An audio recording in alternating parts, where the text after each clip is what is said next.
In-house training, implementasi filosofi pendidikan Ki Hajar Dewantara dan budaya positif di SMA Negeri 1 Cikesal. Assalamualaikum warahmatullahi wabarakatuh.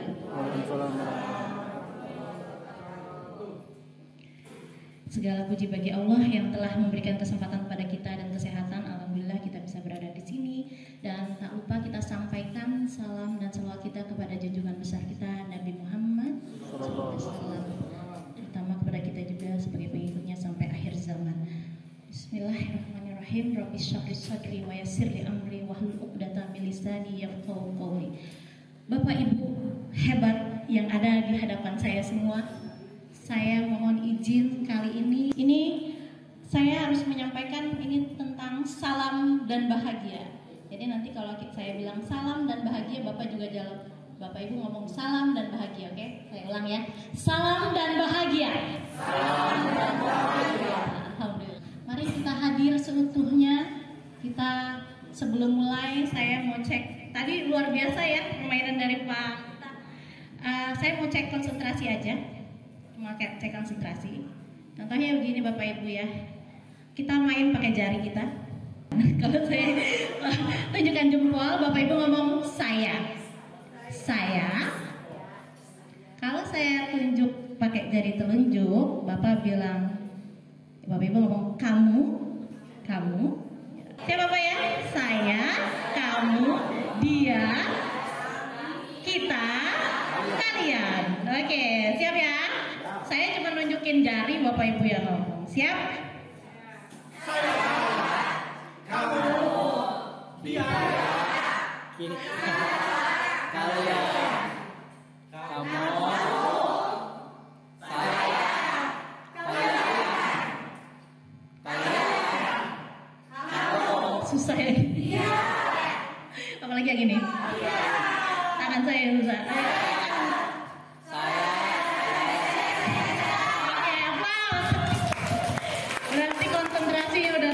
Semoga kita dengan membaca bismillah di dalam hati kita, semua yang kita dapatkan hari ini menjadi pahala kita sampai nanti kita selesai acara ini. Amin ya rabbal alamin. Baik Pak, next. Oke Bapak Ibu, ini tujuan pembelajarannya. Peserta mampu memberikan refleksi tentang pemikiran filosofi pendidikan Ki Hajar Dewantara. Jadi saya minta tolong nanti ada refleksi. Bapak Ibu, ini karena tidak memungkinkan ya internetnya, saya sebenarnya juga ingin menyatukan workshop kita yang terakhir tentang Google itu masuk lagi ke sini. Sayangnya tadi kata Pak Nudi, internetnya nggak apa-apa. Nanti kita jadikan PR. Karena apa? Karena ini untuk tugas 32 JP tadi. Memberikan refleksi. Refleksi itu Bapak Ibu jangan merasain dihakimi. Tidak ada yang menghakimi Bapak Ibu tentang refleksi. Tidak ada yang benar dan salah. Refleksi itu adalah cerminan apa yang kita dapatkan, apa yang kita terima. Kalau nanti diterimanya salah, itu mungkin salah saya. Kalau misalnya Bapak Ibu benar juga itu mungkin karena penyerapan Bapak Ibu yang baik. Oke, ini adalah pertanyaan reflektifnya. Yang pertama, apakah maksud atau tujuan pendidikan menurut Ki Hajar Dewantara? Ini akan menjadi basis kita untuk sampai di akhir nanti sampai ke modul budaya positif. Nah, yang kedua, mengapa pendidikan Indonesia perlu mempertimbangkan kodrat alam dan kodrat alam? Kodrat zaman maksudnya ya. Kodrat alam dan kodrat zaman. Tadi yang Pak Nandang juga tadi singgung tentang sunatullah. Mari nanti kita akan berbicara tentang sunatullah. Nanti kita ngomong lagi tentang kodrat zaman. Apa hubungannya kodrat zaman dengan pendidikan di Indonesia? Yang ketiga, apakah maksud pendidikan yang berhamba? Bapak Ibu hati-hati dengan kata ini. Memang ini menjadi seluruh Indonesia ini heboh dengan kata berhamba, berpihak pada anak. Padahal ada cerita di balik ini. Tapi memang kata-kata beliau Ki Hajar Dewantara adalah berhamba pada anak. Kita bisa sederhanakan menjadi berpihak pada anak. Oke Bapak. Oke lanjut. Ini dasar-dasar pendidikan Ki Hajar Dewantara. Bapak Ibu tadi saya ingatkan ini yang akan jadi refleksi kita. Yang pertama adalah maksud pendidikan. Bapak Jono bisa tolong bacakan Pak? Maksud pendidikan itu menuntun segala kekuatan kodrat yang ada pada anak-anak agar mereka dapat mencapai keselamatan dan kebahagiaan yang setinggi-tingginya. baik manusia maupun anggota masyarakat.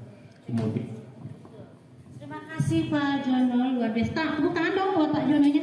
Wah, ini Bapak Ibu, saya memperbesar kata-kata menuntun. Satu, menuntun. Kedua, kekuatan kodrat. Terus anak-anak. Saya juga garis bawahi atau perbesar kata selamat dan bahagia bagi manusia maupun sebagai anggota masyarakat. Bapak Ibu, kebetulan kita ini Muslim 100% ya Pak. Pak Lutfi tolong bacakan doa dunia selamat dunia akhirat Pak. Yang lagunya Wali itu. Oke, boleh. Nyanyinya lagunya Wali ya. Apa Pak?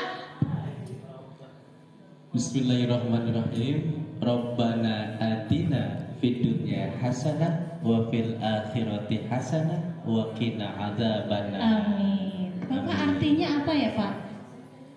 Artinya, ya Allah Tuhan kami, berikanlah kami keselamatan. Selamat.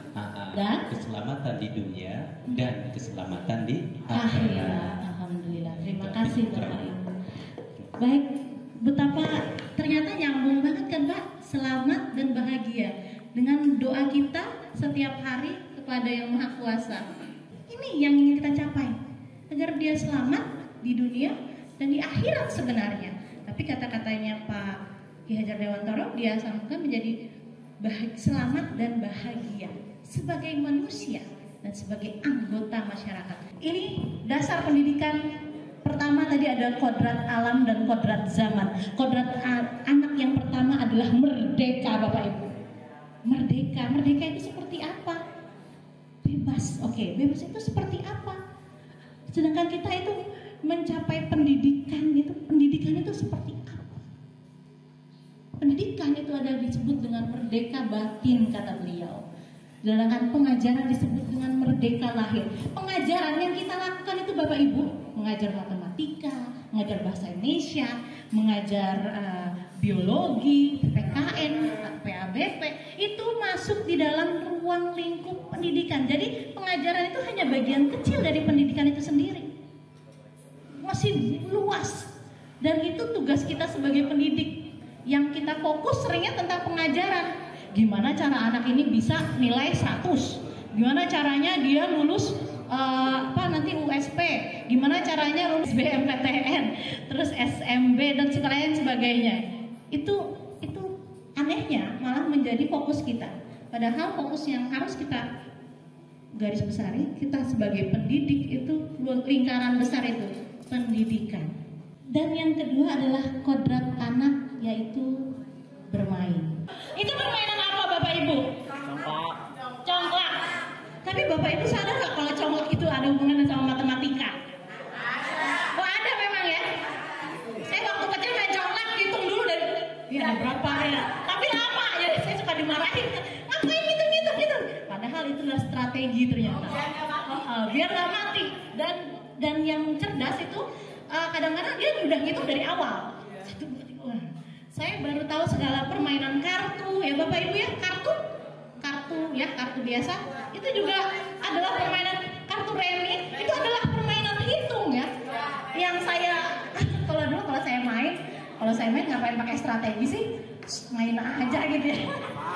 Pari jalan lana ya coba.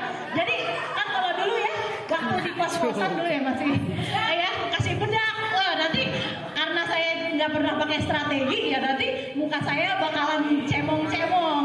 Pak Ari pakai apa Pak? Pakai bedak. Berarti itu. Jadi Pak Ari diem aja. Biasanya orang yang pinter strategi ini diem aja, nggak banyak cincong. Padahal dia lagi nandain. Tadi diambil asnya sama dia, angka 2 sama dia. Diingat. Juga gobak sodor. Siapa yang pernah main gobak sodor? Seperti apa permainannya? Desma kali pernah ngerasain gobak sodor, Desma? Gimana? Oke. Tapi ini permainan apa Bapak Ibu? Apa yang didapat kira-kira? Kebajikan. Jaga pertahanan, betul. Ini permainan individu atau kelompok? Butuhkah kekompakan? Betul, ada tim di situ, ada teamwork. Aku kesini, lo kesana. Gimana caranya bisa nusuk di ya Allah dulu ya. Itu kita sedang melatih anak. Kalau kita belajar gobak sodor, itu kita sedang melatih anak untuk berpikir tentang strategi dan kekompakan, Bapak Ibu. Kompak ini susah loh. Kompak itu kan, wah ini keren sama ini. Misalnya udah istilahnya Bu Leni sama IP udah soulmate lah ya, udah bisa membaca. Tapi gimana kalau Bu Leni dipasangkan sama Bu misalnya? Bisa nggak? Nah susah katanya, susah. Nah ini kalau siswa dibiasakan sering bergonta-ganti pasangan, waduh bahaya. Gonta-ganti pasangan, gonta-ganti kelompok ya Bapak Ibu. Dia membiasakan harus adjust lagi, harus memperbaiki, apalagi menyesuaikan lagi dan menyesuaikan. Wiraga dan Wirama ini adalah kodrat tahap tumbuh kembang. Karena beliau adalah orang Jawa ya. Jadi tahap tumbuh kembang anak itu dibagi per windu. 0 sampai 8 tahun, 8 sampai 8 sampai 16 tahun ini adalah rentang yang paling luas dari SD, SMP, SMA dan 17 sampai 24 tahun. Kita di antara itu Bapak Ibu. Teori dari Ki Hajar Dewantara bahwa tanggung jawab si anak akan semakin besar sesuai umurnya. Irama, dia sebenarnya sudah ngerti bahwa pagi itu harus masuk sekolah. Sudah ngerti ada jadwal. Next Bapak. Oke, ini bukan tabula rasa tadi, gimana caranya menebalkannya? Sesuaikan dengan tubuh kembangnya. Apa hubungannya saya tadi bawa tubuh kembang ini? Tebalkannya sesuaikan dengan misalnya tadi 0 sampai 8 tahun itu adalah wiraga. Semua harus berhubungan dengan fisik. Kita kan berada di wiraga dan wirama. Di sini ada ritme anak diberi tanggung jawab, diberikan tugas kelompok. Ingat loyalitas tadi Bapak Ibu. Kerja kelompok itu nanti akan ada hubungannya dengan gotong royong. Itu efektif sekali untuk anak-anak SMA. Kenapa? Walaupun mereka nunjuk-nunjuk, akhirnya jadi kok. Tugas kelompok itu insya Allah selalu jadi. Walaupun ada aja selalu kriminalnya. Nah kita nanti belajar di tentang budaya positif. Kenapa sih kalau ada anak kriminal kayak gitu ya? Nah langsung ke Wirama ini lebih enak. 16-24 mereka sudah bisa dikasih tanggung jawab. Enak banget. Next Pak. Untuk budi pekerti itu yang kita tahu kan budi aturan ya. Apa sih namanya tingkah laku gitu ya. Sebenarnya budi pekerti itu juga ada hubungannya dengan apa yang dilakukan semua orang. Misalnya Bapak Ibu bisa melihat budi pekerti saya kan orangnya rada kasar ya. Untung saya ada di Banten Pak. Kalau saya di Bandung ya di Jawa Barat, wah saya pasti disebut orang sangat kasar gitu ya. Kasar.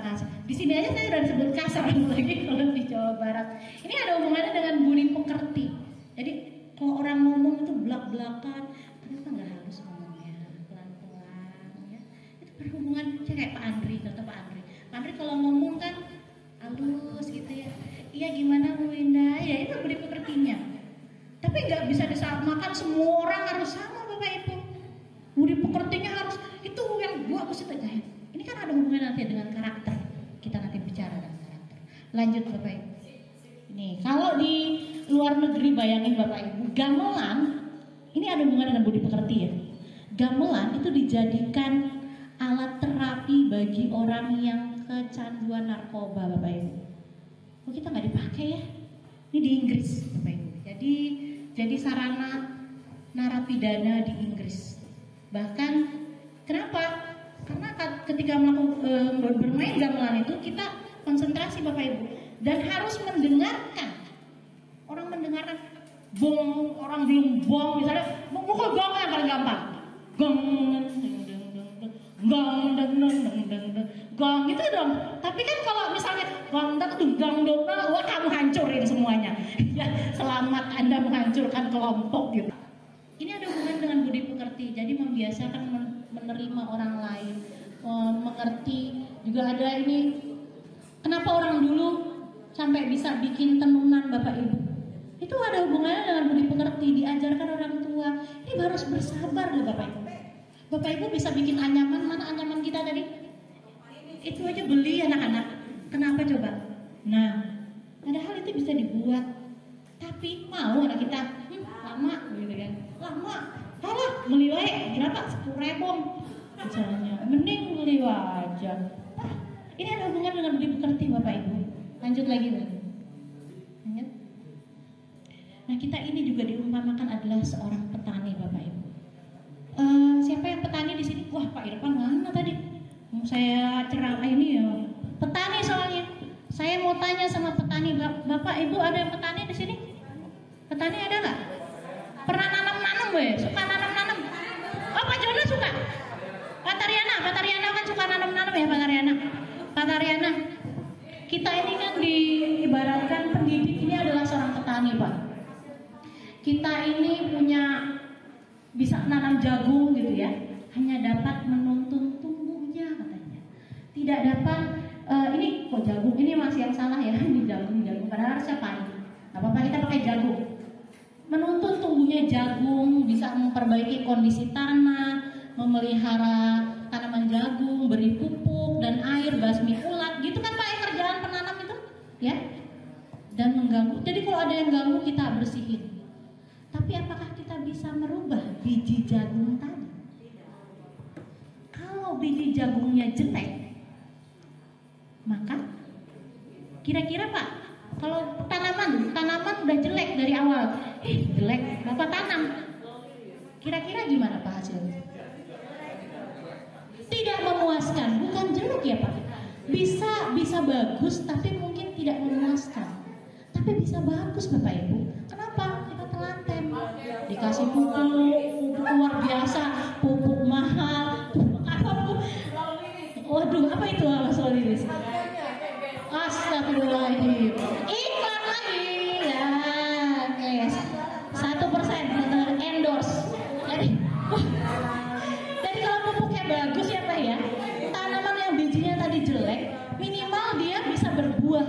Walaupun mungkin buahnya nggak rimbun gitu ya, tapi bisa kan Pak? Itu apa kemampuannya Pak? Ya endorse nih. Ya contohnya seperti itu Bapak Ibu. Tapi kalau bijinya bagus Bapak Ibu, taruh kasih saya, bijinya bagus. Saya nggak pintar nanam Bapak Ibu. Semua tanaman di rumah saya mati, kecuali rambutan di depan rumah itu. Nah maka saya tanya, kalau saya misalnya jadi petani, bijinya bagus, Pak Jono bilang, Miss coba tanam ini, nanti bagus nih, jadi kelengkeng katanya. Bagus ini. Oh, baik Pak. Tapi saya orangnya sembrono ya, menanam, ya kalau ingat disiram, kalau enggak ya udah kenapa. Ternyata Pak Jono, kok nggak hidup, katanya bagus Pak.